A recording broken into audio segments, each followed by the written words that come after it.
It's been a couple years since we talked about weird iRacing tracks, so today I wanted to go over the 10 rarest iRacing tracks to be used in an official race in iRacing. Of course, the Mid-Ohio Alt Oval will have a special place in my heart, but that still hasn't been used in a race yet. These racetracks are almost just as weird, if not more, and were still used in official iRacing races.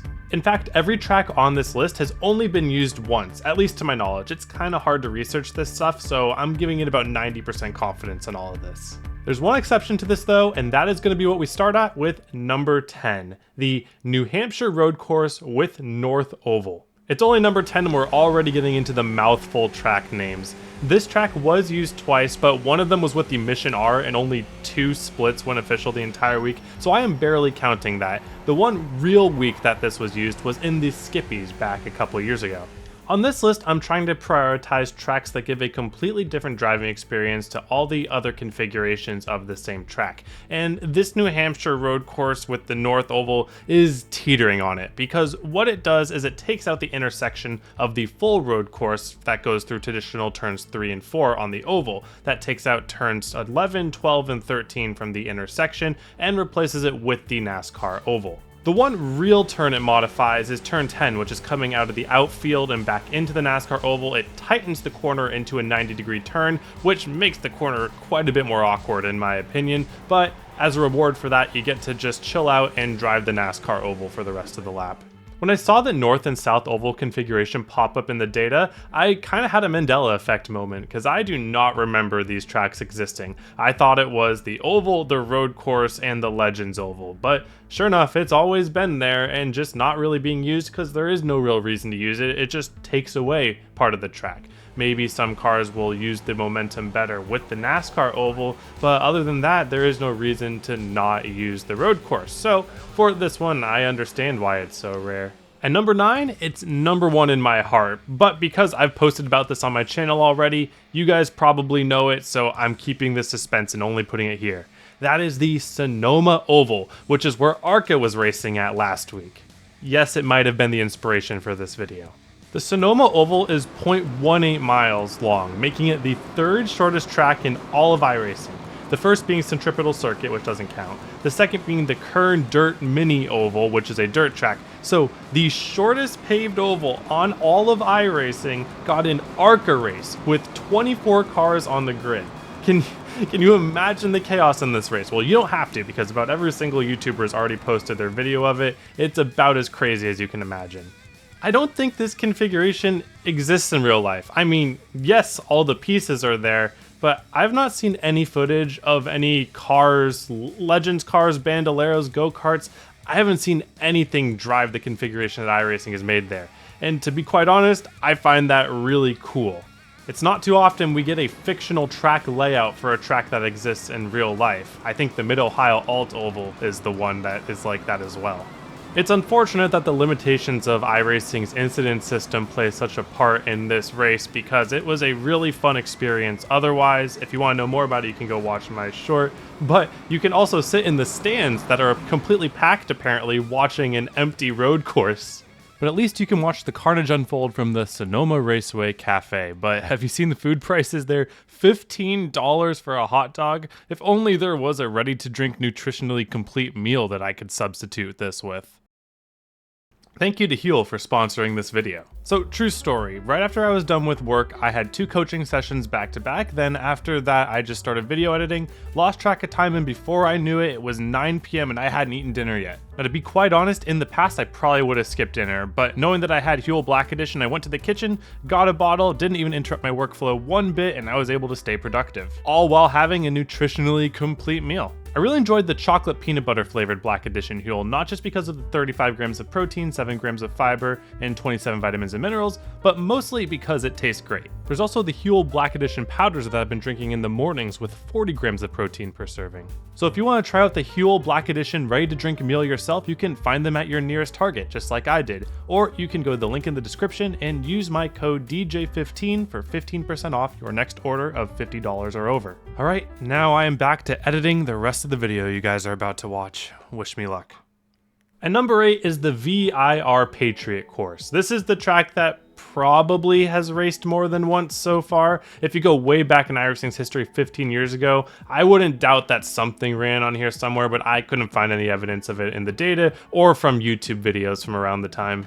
The cars that I do know that have been on it so far is the Skippies in the 15th anniversary Skippy Challenge back in 2023. Really, I just love talking about the VIR Patriot course. Do you remember the pit road for this thing? It's literally just an outcrop to the track. It holds 3 pit stalls. You can get something from the vending machine. It's the perfect pit road. But the other thing too is, what is a Patriot course? I find that idea so funny. Like, yeah, you Europeans can enjoy this full track, while us true Americans are gonna turn left on this circular, smaller track on the inside of it. The VIR Patriot course is just over a mile long with 10 turns, and it does flow kind of like an oval, but with a bunch of kinks in it.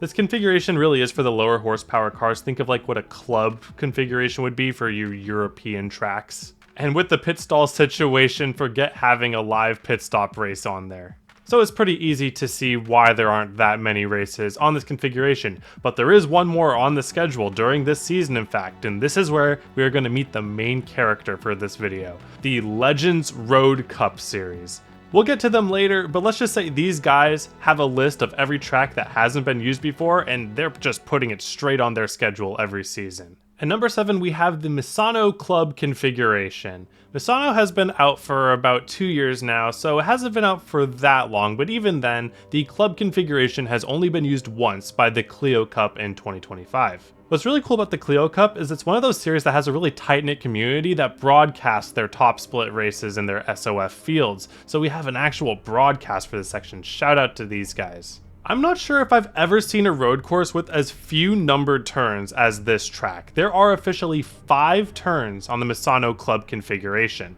Even in the Clio, they are running 31-second lap times. I haven't seen something like that since the Twin Ring East ARCA race that we did years ago. At 0.62 miles long, you're pretty limited in what cars you could run here. The Clio Cup seems to be a decent enough fit for it. Even they thought it was weird though. Maybe the Road Legends would want to go there eventually, but keep this in mind. Remember that Rockingham short road course? That was still over 2 times smaller than this track. Absolutely insane. Number 6, number 5, and number 4 are all going to be from the same series run within the past year. Yep, it's the main characters I talked about earlier. And at number 6, it is the Charlotte Legends Road Course. I didn't even know this existed. They actually just put it in with the 2025 update of Charlotte Motor Speedway when they were redoing the Roval. At 9 turns and 1.1 miles long, I'm not sure this track gets driven in real life. It seems to combine the infield road course with the asphalt portion of the rallycross course in iRacing. So first I thought this race here was at this track, but then it really confused me because it went outside of what the track map said. It went to the pit road. But then I realized no, it's actually a different Charlotte configuration that the Road Legends went to last year, and then a couple seasons later, they went to the new Charlotte Legends road course. Not confusing, right? So I did a lap here myself. Basically all I gotta say about it is if you've done the Roval and you've done the Charlotte Rallycross, you've pretty much done all the corners in this track. They're just in a different layout now so that you do them both together. The pit road is very funny here though. You have to get off of the track where it feels like you're still continuing on the track, and then you do a 180, quick 180 right into pit road, which is the normal pit out road, so it doesn't look like a pit road at all. And then all your pit crew members are along this very tall concrete wall, and the perspective is really weird. It looks kind of wrong, but that's what iRacing has to do sometimes with these pit roads. At number 5, we have the one track on this list that I couldn't find any videos on YouTube for of people actually racing it, and it was the one I wanted to find the most. It is the Auto Club Interior Course. This course, if you remember from my original video about weird race tracks, this was one of them that was on the never been raced in all of iRacing history before. And what do you know, the legends over at the Road Legends series put it on their schedule. That's the car you're going to be driving this track on. If you want to see more about how this track is really weird, go ahead and check out my old video. I talked about it a lot there. This 1.5 mile autocross type track doesn't have any flow to it. Most of its lines are just shown by cones that you can drive through. It's a great time.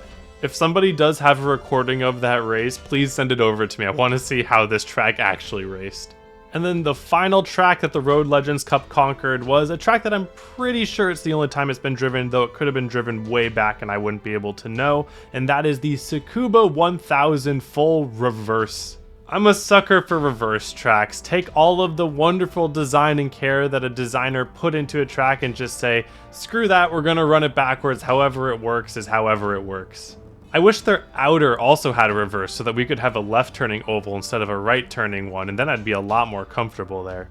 This track is 0.62 miles long and 10 turns, though the 10 turns are pretty suspicious. It's really more like 6 turns, and they crunch a bunch of turn numbers together NASCAR style just to inflate the number of turns. Just like any reverse course, it doesn't flow that well compared to the original layout. I mean, that's to be expected, but that's also part of the fun when you're driving a car like the Road Legends car, one that's a little bit more unstable, harder to keep under you. The added extra layer of challenge makes it so that you're not really driving to be perfect, you're driving to make the most out of what you have, and that's a style of driving that I personally really like.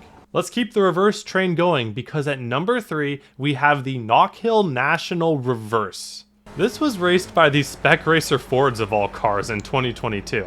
Now I will admit, neither the National nor the reverse part of this track is that interesting. The reverse gets raced quite a bit, it's fairly popular, not as popular as the regular obviously, but it gets raced. And then the National version of the track, all it is the normal track without the point that makes up that tri-oval that I like so much. What do they have against the tri-oval? We should just be racing the tri-oval. Why has nobody raced at the tri-oval yet?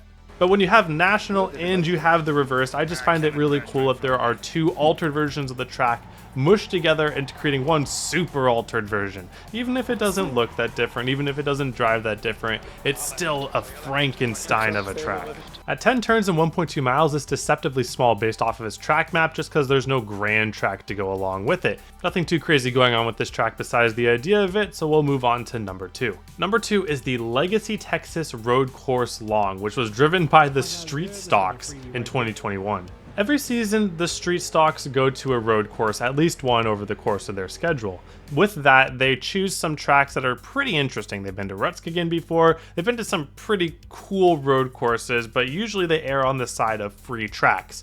Well, when the Legacy tracks were free, or very reduced in cost, that was a choice that they would go to. They would go to some Legacy road courses. And with that, the Texas road course got its first ever usage, to my knowledge, in the C-Class Street Stock. Don't let the name fool you. Texas Road Course Long is not long. It is 7 turns, 0.87 miles. That's shorter than every track on the list today, except for the Misano Club track. If you're wondering why they call this long, you might recall me talking about the Texas Road Short B before, because inside the long course there's 2 even smaller road courses, and those ones are just barely even there. They really wouldn't hold any sort of interesting race on them, though I'll let the Legends road course guys decide. The long course is the one that would hold at least something on it. The Street Stocks are an interesting choice because it does feel a bit like an oval, though it does go clockwise instead of counterclockwise, but it's a simple enough layout with enough room for that amount of Street Stocks to where it's a decent choice for what they did. They never went back to there, that was their one and done, so maybe it wasn't that popular, but there's enough videos on YouTube for me to think that people enjoyed it enough. But really, this track is all flat, there's nothing really going on with it. I can see it never really having another race again except for novelty purposes. Before we get to number 1, I want to mention some honorable mentions.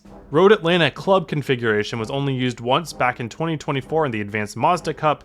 Actually, probably more than once. Shout out to that Southpaw Racer video. Real ball knowers know about that. The Shell V-Power Motorsport Park at the Bend East Circuit was used once in the 13th Week Touring Car Challenge in 2025 Season 2. The new Sonoma Raceway Sports Car configuration was used in the 13th Week Ferrari 296 Challenge in 2025 Season 3, and then the Autodromo Hermanos Rodriguez EV circuit was used, of course, by the only EV car in the game, the Legends Road Cup in 2026 Season 1. Yep, they're still the main characters.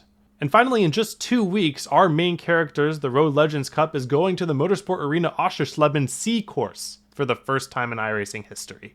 So remember when I said for this list I'm prioritizing tracks that have very different characteristics and features to all other configurations around that track? I'm going to break that rule for number 1, because at number 1 we have Motorland Aragon Touring. Let's take a look at the track map for the Grand Prix version and the Touring version of Aragon. Yeah, that's the same map. So what is different about the Touring version of this track? Barrel. You see, the only difference between the Touring and the Grand Prix version of this track is how they define the track limits and the tire barriers / barrels they just put in the middle of the track to define them. Very reminiscent of the school versions of the very old versions of tracks like Lime Rock that don't exist anymore. Where with school versions of tracks they put cones at the apex to help you see where to turn, in this track they just say, here's where you can go, here's a barrel, don't hit it, good luck. I don't want to be that guy that just runs straight into that or gets squeezed by someone I'm driving beside. And who went to this track, by the way? The Clio Cup back in 2025. They saw all the action that this barrel produced. It really kind of looks the same, doesn't it? But hey, sometimes a configuration for a track redefines what the track is able to do, uses parts of the track that have never been used before, and sometimes you put a barrel on the outside of the turn. Let me know in the comments below what the weirdest track that you've driven on iRacing is, and did it even make the racing more fun, or was it just a novelty you did once and we're done? Alright, thank you to Huel for sponsoring this video, thank you all for watching, I hope you all have a wonderful day, and I hope to see you all on the track.